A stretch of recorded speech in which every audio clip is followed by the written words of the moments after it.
Boat काफी अच्छे से आगे बढ़ रही थी क्योंकि हवा तेज थी, मगर यहाँ पर एक अनयूजुअल बात होती है जब एकदम से हवा गायब हो जाती है। सभी लोग हैरान थे। विक्टर और ग्रेग तो पहले भी सेलिंग पर आए थे, मगर उनके हिसाब से हवा कभी ऐसे गायब नहीं होती, ऐसे अचानक से तो बिल्कुल नहीं। और अब इससे पहले कि ये लोग इंजन का इस्तेमाल करके आगे बढ़ते या वापस मुड़ते, एक समंदरी तूफान इनकी ओर बढ़ रहा था। ग्रेग जल्दी से नीचे जाता है और कोस्ट गार्ड से कांटेक्ट करने की कोशिश करता है, मगर कोस्ट गार्ड वाले बताते हैं कि हमें वहाँ कुछ भी नजर नहीं आ रहा। उसी समय ग्रेग को एक डिस्ट्रेस कॉल भी रिसीव होती है, जिसमें एक औरत चिल्ला रही थी कि मेरी मदद करो, उसने सबको मार दिया है और यहाँ हर तरफ लाशें हैं। ग्रेग दोबारा कांटेक्ट करने की कोशिश करता है, मगर ना तो उसका कोस्ट गार्ड से कांटेक्ट हो पाता है और ना ही उस डिस्ट्रेस कॉल वाली से। कनेक्शन टूट चुका था और इतने में समंदरी तूफान उन तक पहुंच चुका था। इन लोगों को बचने का मौका ही नहीं मिलता और बड़ी बड़ी लहरें बोट को उलट देती है। इस हादसे में उनकी एक दोस्त हैदर समंदर में डूब के मर जाती है। बाकी किसी तरह उल्टी बोट पर खुद को बचा लेते हैं। इनका ये खूबसूरत सफर एक भयानक सपने में बदल गया, वो भी बस एक 2 घंटे में। सभी लोगों के अलावा जेसिका बहुत परेशान लग रही थी, जैसे उसे कुछ तो मालूम हो। इतने में वहाँ पर एक समंदरी जहाज आ जाता है जिसका नाम एओलस था।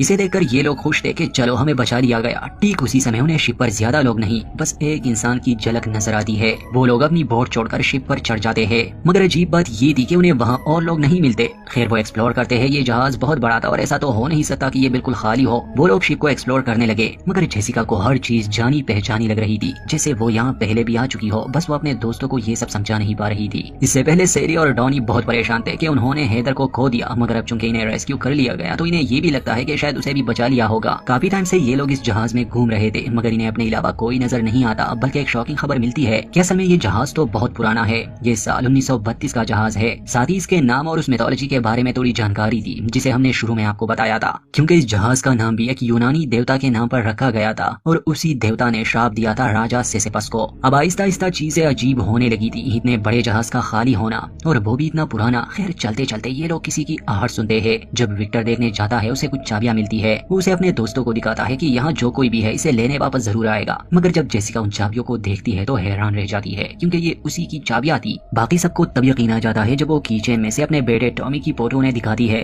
खैर उसके दोस्तों को ये प्रैंक लग रहा था। उन्हें लग रहा था कि शायद इस शिप पर हमसे पहले हैदर को रेस्क्यू किया होगा। हैदर के पास जेसिका की चाबियां थी। अभी या तो उसने जानबूझकर चाबियां यहाँ गिराई है या गलती से गिर गई है, मगर यही एक थ्योरी इस बात की बन सकती है। बल्कि ग्रेग, जिसे समंदरी सफर का काफी एक्सपीरियंस था, वो ये कहता है कि समंदर के लंबे सफर से अक्सर सेलर्स बोर हो जाते हैं और मजे के लिए वो कुछ प्रैंक्स करते हैं। शायद वो सब कहीं पर छुपे हैं और हमें डराने की कोशिश कर रहे हैं, मगर ये बात सही नहीं हो सकती। ये कोई छोटा मोटा जहाज तो है नहीं। यहाँ अलग अलग रैंक्स के अफसर होंगे और हर तरह का स्टाफ। खैर रियल वर्ल्ड में तो ये सब मुमकिन है, मगर ऐसा कुछ भी नहीं था। इस कहानी का एक डार्क साइड है जो थोड़ी देर में हमारे सामने होगा। ये सभी दोस्त जब चलते चलते जहाज के रेस्टोरेंट में पहुंच जाते हैं तो देखते हैं वहाँ खाना रेडी है, मगर कोई है नहीं। ये बातें ही कर रहे थे कि तभी जेसिका को किसी की परछाई नजर आती है। वो अपने दोस्तों को कहती है कि मैंने किसी को देखा, तो विक्टर उसके पीछे चला जाता है। कुछ देर बाद बाकी सबको उसकी फिक्र होने लगती है। सेली और डाउनी रेस्टोरेंट में ही रुक जाते हैं। ग्रेग और जेसिका विक्टर के पीछे जाते हैं। फिर जेसिका बार बार कह रही थी कि मुझे ये कॉरिडोर जाना पहचाना लग रहा है, मगर ग्रेग उस पर यकीन नहीं करने वाला था। वो कहता है कि सब बस तुम्हारे माइंड में है, ऐसा कुछ नहीं है और तुम शॉक में हो। इतने में उन्हें एक रूम से पानी की आवाज आती है। जब वो दोनों वहाँ जाते हैं, मिरर पर खून से लिखा था कि जहाज के थिएटर में जाओ। फिर यहाँ ग्रेग और जेसिका की थोड़ी बहस भी हो जाती है, इसलिए दोनों अलग हो जाते हैं। दूसरी तरफ हम सेली और डाउनी को देखते हैं जो थिएटर की तरफ जा रहे थे।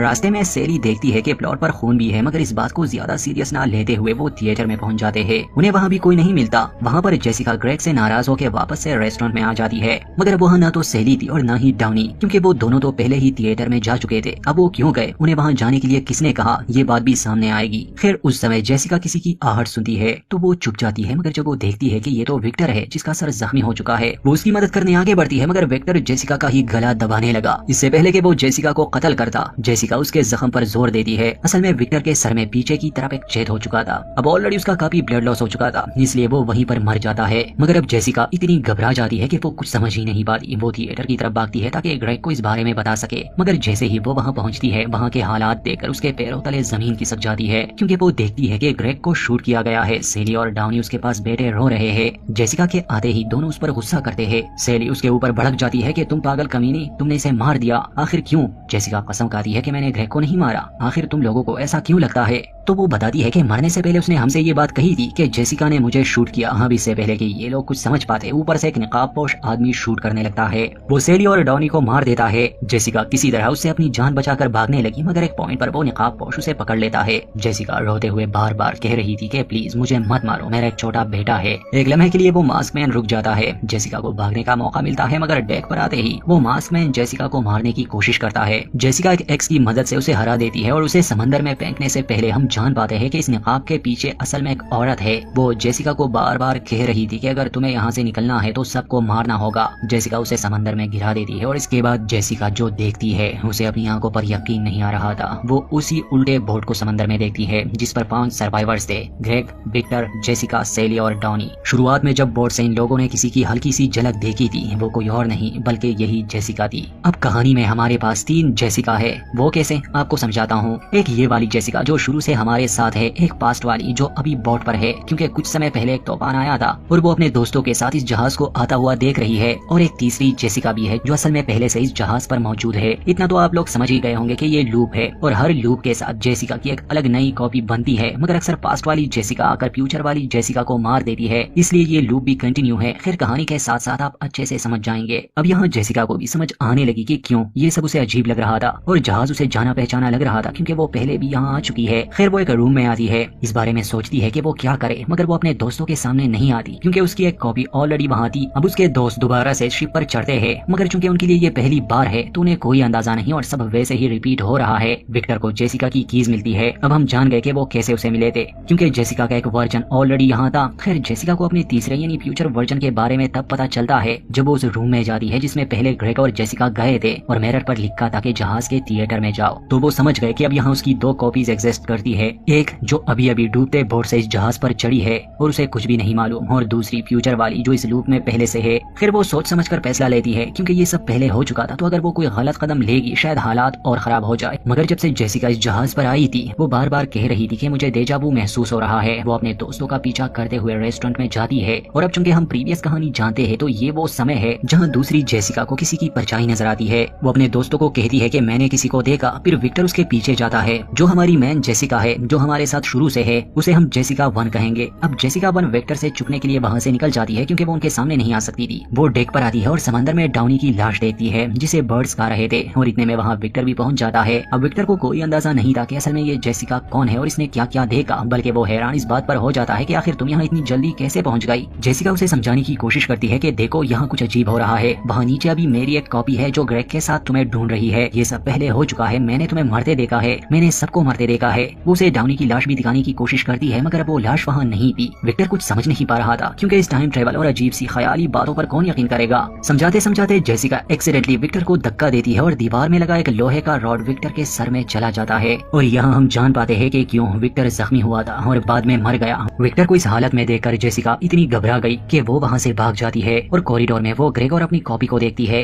मतलब कि जेसिका 1 को जो अभी अभी डूबते बोट से यहाँ आई है। वो लोग जेसिका को ना देखे इसलिए वो एक रूम में छुप जाती है। वो बहुत सोचती है और वहाँ जमीन पर पड़े कुछ पेपर्स उसे नजर आते हैं जिस पर लिखा था कि खेल दे मॉल। जेसिका को कुछ तो लग रहा था कि उसे क्या करना है। वो अपने हैंडराइटिंग चेक करती है और समझ जाती है कि असल में वो पहले भी यहाँ कई बार आ चुकी है और अपनी हैंडराइटिंग को चेक करने के लिए उसने ये सारे नोट्स लिखे हैं, और बार बार जेसिका को ये इशारा क्यों मिल रहा है कि सबको मार दो, ये थोड़ी ही देर में आप जान जाएंगे। खैर जेसिका वहाँ बैठ जाती है, बहुत सोचती है। वो अब सिचुएशन को समझ गई थी कि ये सब पहले हो चुका है, ये रिपीट हो रहा है। तो अगर जेसिका लूप को ही तोड़ दे और अपने दोस्तों को मारने के बजाय अपने तीसरे वर्जन को ही मार दे जो ऑलरेडी जहाज पर है, तो शायद ये लूप टूट जाए और वो सब यहाँ से निकल जाए। वो गन और बुलेट्स लेके उस तीसरी जेसिका को ढूंढने निकल जाती है। रास्ते में उसे जख्मी विक्टर नजर आता है जो रेस्टोरेंट की तरफ जा रहा था, और वहाँ पर जेसिका 2 मौजूद थी जो अपने दोस्तों सेली और डाउनी को ढूंढ रही थी क्योंकि वो दोनों वहाँ नहीं थे, वो थिएटर में गए थे। इसके बाद विक्टर जेसिका 2 पर हमला करेगा और उसका गला दबाने की कोशिश करेगा, मगर यहाँ लूप को तोड़ने के लिए मैन जेसिका मतलब जेसिका 1 विक्टर और जेसिका 2 के बीच आ जाती है, ये साबित करने के लिए कि यहाँ एक नहीं बल्कि 2 जेसिका है। विक्टर भी अपनी आंखों से ये सब देख लेता है और खुद वो जेसिका भी जो अभी अभी यहाँ आई थी। इसका मतलब कि अब ये लूप ऐसे कंटिन्यू नहीं हो रहा। विक्टर भी बच गया। फिर अब मैन जेसिका थिएटर में जाती है ताकि जेसिका 3 को शूट कर सके क्योंकि उसने ग्रेग को तो मार दिया होगा, मगर अभी डाउनी और सेली जिंदा है।